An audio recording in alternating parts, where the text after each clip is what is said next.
Hello everyone, welcome back to the history of the NFL team bios. Today we're going to be looking at the Arizona Cardinals from when they joined the NFL to today.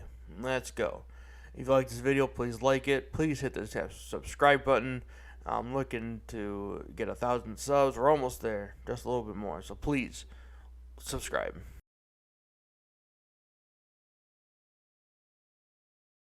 Roots of the Cardinals can be traced back to the Morgan Athletic Club that was started in 1898. This was started by Chris O'Brien. He moved them to Chicago's Normal Park and renamed them the Racine Normals and adopted the University of Chicago's maroon color. O'Brien bought the uniforms from the U of C and proclaimed, "That's not maroon, that's Cardinal red." He then changed the name to the Racine Street Cardinals. The original team was disbanded in 1906 with almost no competition. Another team under the same name formed in 1913, but that had to disband due to World War I and the Spanish flu pandemic.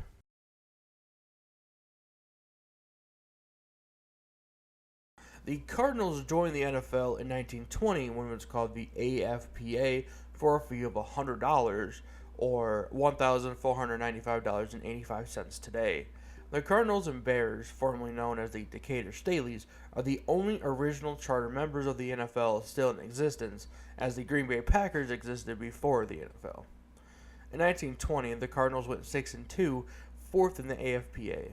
The Cardinals and Staleys played each other twice in 1920, making their rivalry the oldest in the NFL.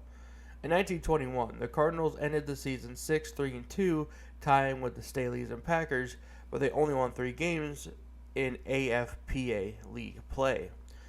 In 1922, the now Bears ended the season 9-3-0, losing to the Cardinals twice. The Cardinals ruined the Bears' dreams of repeating. The Cardinals ended the season 8-3-0, third in the NFL. In 1923, the Cardinals ended their season 8-4, or 6th in the NFL, and the Bulldogs repeated as champions. In 1924, the Cardinals ended their season 5-4-1, or 8th in the NFL, and the Cleveland Bulldogs won the NFL championship.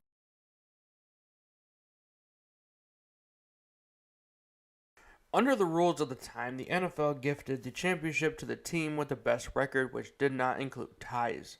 The 1925 season had an open-ended schedule, even though the season officially ended on December 6th, but teams could play games until December 20th to make more money. On December 6th, Pottsville defeated the Chicago Bears 21-7. They had the best record in the league and all but officially clinched the NFL championship. Before the Maroons could be awarded the championship, NFL Commissioner Joseph Carr suspended them for playing a team called the University of Notre Dame All-Stars in Philly on the grounds of the Frankfurt Yellow Jackets. The game was originally the All-Stars versus the Yellow Jackets. Frankfurt wanted the best team in the East to play them. They beat the Maroons 20-0, but lost in the second meeting, losing the right to play the game, so the Yellow Jackets scheduled another game versus the Cleveland Bulldogs. Pottsville was excited to host Notre Dame at Minersville Park. However, they thought Minersville, being a high school field, didn't have the space, so they scheduled the game in Philly, the Yellow Jackets' territory. Frankfurt protested to Carr, who warned the Maroons if they played the game, they will be suspended, but they wrote back saying the NFL verbally approved the game. As a result of the suspension, Pottsville was prohibited from finishing the season, and Frankfurt was hurriedly substituted for the game versus the Providence Steamrollers. Meanwhile, the Chicago Cardinals hastily scheduled 2 more games with teams that disbanded before the season ended, but it was within the NFL's time frame.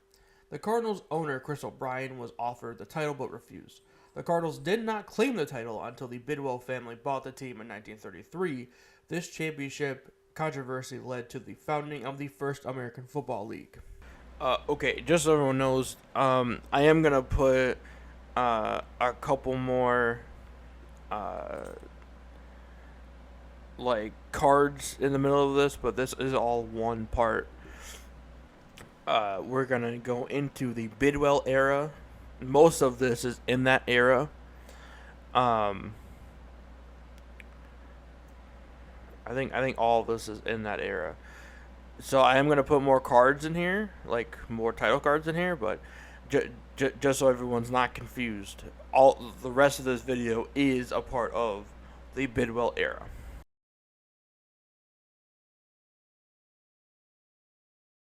Charles Bidwell, a wealthy lawyer, had a party in 1932 with the owner of the Cardinals at the time, Dr. David Jones. He complained about how the NFL was ran. Charles then bought the Chicago Cardinals from Dr. Jones. The team has been owned by the Bidwells ever since.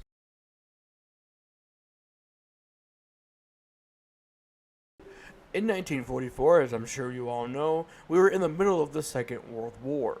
So since a lot of players went to fight in that war, two teams had to merge. This involved the Chi-Town Cardinals and the Steeltown Steelers. The merged team was called Card Pit. Bad name? Yeah, it is. Did it work for a year? Not really. They lost a lot, going 0-10 and being the worst season of the Chicago Cardinals.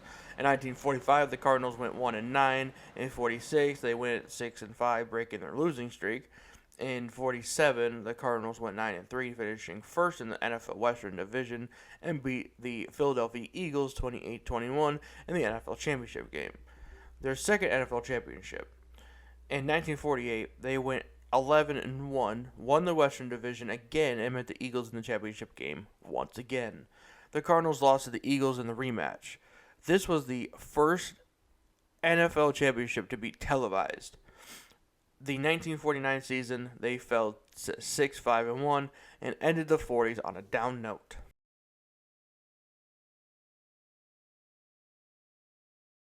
The Cardinals changed hands from Charles to Violet Bidwell. Violet married a St. Louis businessman at the time. The Bears were Chicago's team, so it just felt right. While all this was happening, the NFL is gaining a new rival in the Fourth American Football League. We'll discuss that another time, though. The NFL wanted to expand, and they concluded St. Louis could support an NFL team. On March 13, 1960, the NFL owners unanimously approved the Cardinals moving to St. Louis. St. Louis already had a team called the Cardinals, a baseball team.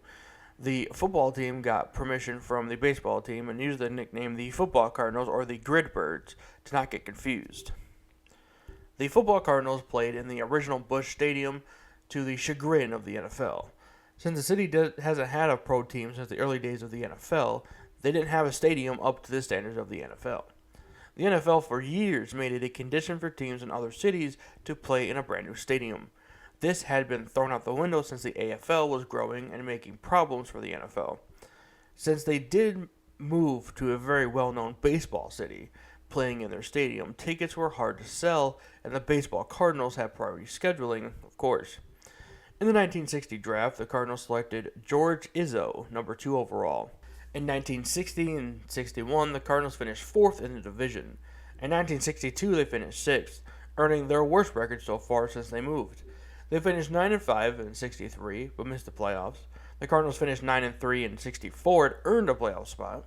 They won the playoff bowl against the Green Bay Packers. From 1965 to 73, they did not make the playoffs. In 74, the Cardinals finished 10-4, first in the NFC East. They lost to the Vikings in the divisional round, 14-30. Don Coral won Coach of the Year as well. In 1975, the Cardinals did better, earning an 11-3 record, beating first in the East again. They lost in the divisional round for the second year in a row, this time to the LA Rams, 23-35. In 1979, Otis Anderson won Offensive Rookie of the Year, even though the Cardinals went 5-11.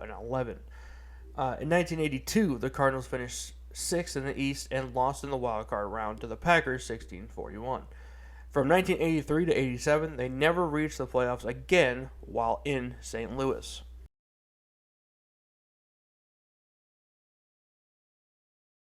Bill Bidwell decided to move the team from St. Louis as attendance dwindled, and since they were playing in a 21-year-old stadium, Bidwell had a handshake deal with the Phoenix government to move the Cardinals there.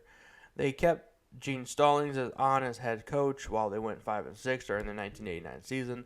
They promoted Hank Coleman and they finished the season 5-11.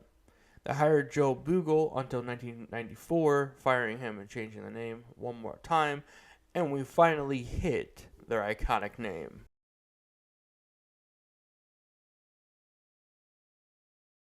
The Arizona Cardinals hired Buddy Ryan, best known for his time with the Chicago Bears when they won the Super Bowl in 1985. Ryan was not in Glendale very long. Charles Bidwell fired Ryan after 2 years. He cited lackluster play from the team. Ryan went 12-20 in 2 years. In 1996, the Cardinals hired Vince Tobin. They went 7-9 his first year, with Simon Rice earning Defensive Rookie of the Year. In 1997, they went 4-12, but they turned it around in '98, earning a 9-7 record. They had a playoff berth, their first wildcard game in 16 years, beating the Cowboys 20-7, but losing to the Vikings 21-41 in the divisional round. Vince Tobin was fired in 2000 after going 1-5. Dave McGinnis became the interim head coach and ended the 2000-2001 season 1-8. The Cardinals failed again to earn a playoff spot. They officially promoted McGinnis to head coach and failed to earn more playoff spots. In 2003, Anquan Boldin received Offensive Rookie of the Year. In 2004, the Cards hired Dennis Green as head coach. They drafted Larry Fitzgerald and Darnell Dockett. They were poised for greatness. This greatness would not be achieved. One of their players died serving the country. Pat Tillman, the former starting safety for the team, was killed in Iraq. At the time, it was thought he died at the hands of Iraqis. It came out later it was due to friendly fire.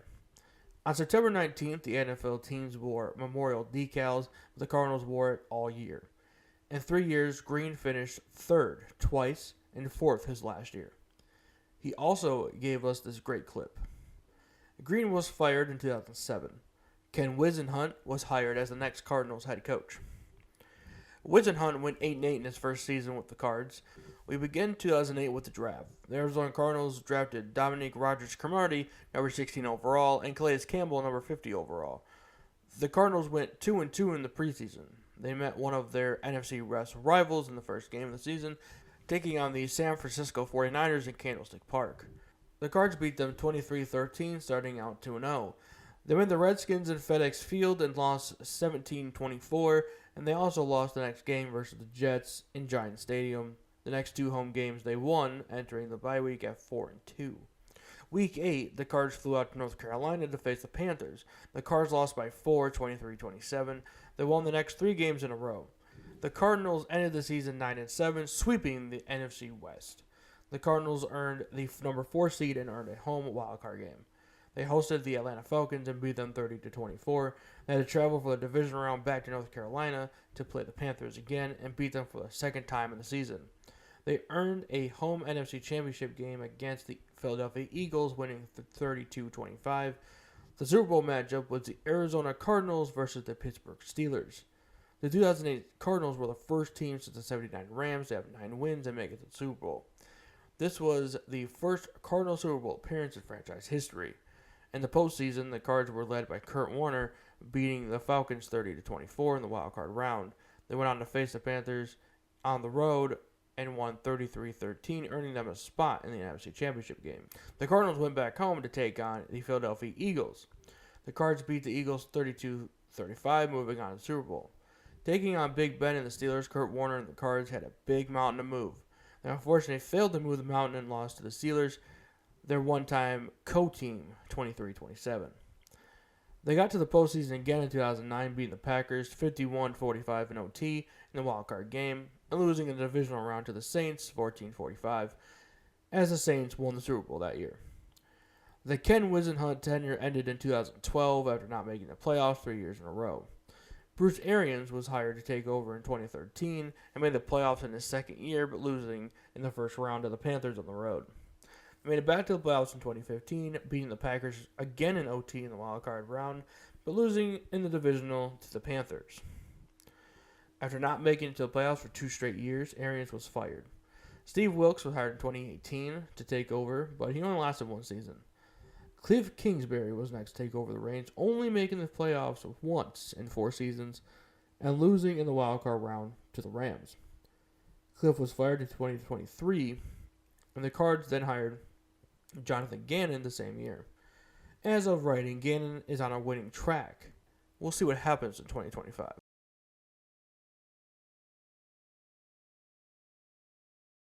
Thanks everybody for watching. I'm gonna say it again. Please, if you like the video, hit like, hit subscribe. We're on the road to 1,000. I will see you next time.